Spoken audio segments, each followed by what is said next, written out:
30% vacancy rate?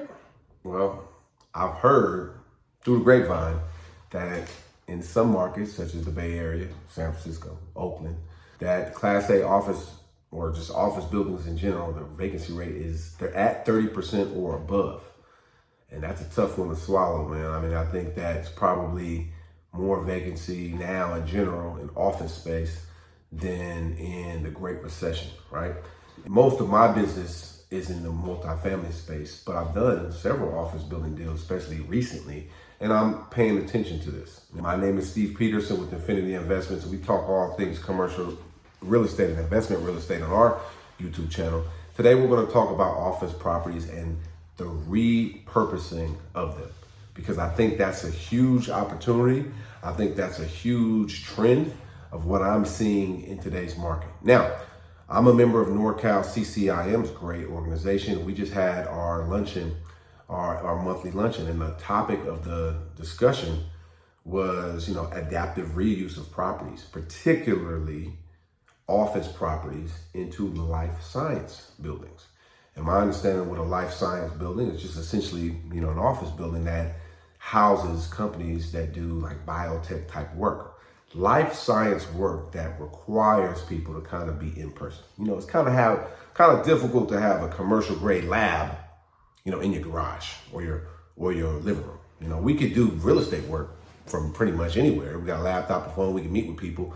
Most people in the knowledge work business can do their work pretty much all over the place. But in this presentation from NorCal CCIM, what I learned is a lot of these life science companies, they want to be close to two major things: hospitals and universities, because hospitals and universities interact with these companies on a regular basis with their life science work. And I'm not a life science expert. Let me just disclose that. But when I sat and I learned, and I was sitting here thinking, I was like, man, there's such a demand in that space. And there's such a big vacancy in our market in the Bay Area of all these office buildings. And we look about, well, what's going to happen to these properties? Where, look, a lot of the companies are just not coming back the way they used to be in terms of how many people and how much square footage. They may be in person, but maybe they're at 5,000 square feet instead of 15,000 square feet, or maybe they're at 20,000 square feet instead of 100,000 square feet. People, believe me, are finding more ways to be efficient within their use. I know I am as an entrepreneur, and I know all of the entrepreneurs, all the business owners out there that use office space. We all are, because we have to be aware of our overhead costs. And now, coming through COVID, there's just been a shift in how we do office, right? And so I think this whole idea of adaptive reuse or taking a property that's used for something and then using it for something else is what makes real estate great, man. Because at the end of the day, we're in the housing business. And I've said that in commercial. What do you mean? It's commercial? Well, you know what commercial real estate does? It houses businesses. It houses organizations, right? And some of these organizations, some of these businesses need to be in person.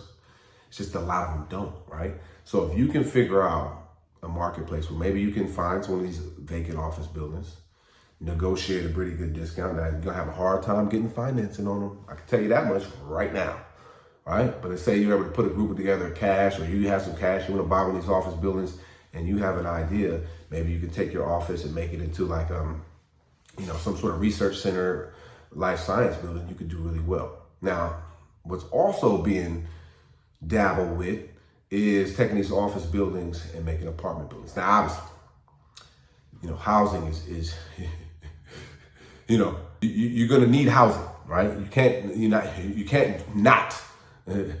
do housing virtually.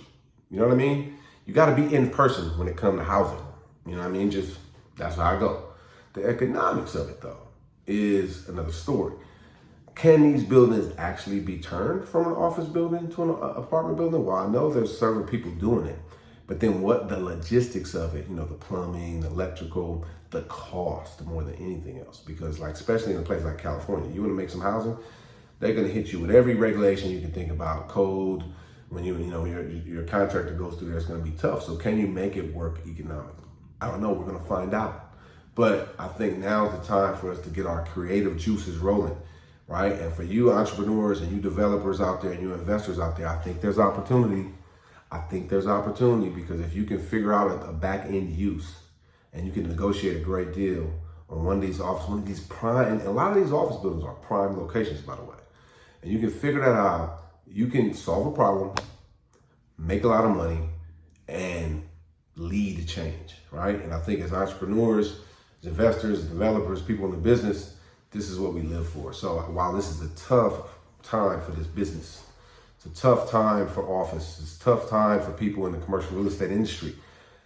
Out of these tough times is where some of the greatest innovations have come. So hopefully, this is helpful, and hopefully that I learned something at the CCIM meeting. That's why I'm a member. That's why I go, right? And there's a whole company out there that's looking for these type of properties and converting them. And so hopefully this is helpful to you to spark your ideas and thoughts. And maybe you own one of these buildings and you're struggling. Like, what am I going to do? Well, just an idea. Maybe you can be the one to repurpose your own building, or maybe you can think outside the box to solve your problem, because that's what it's going to take.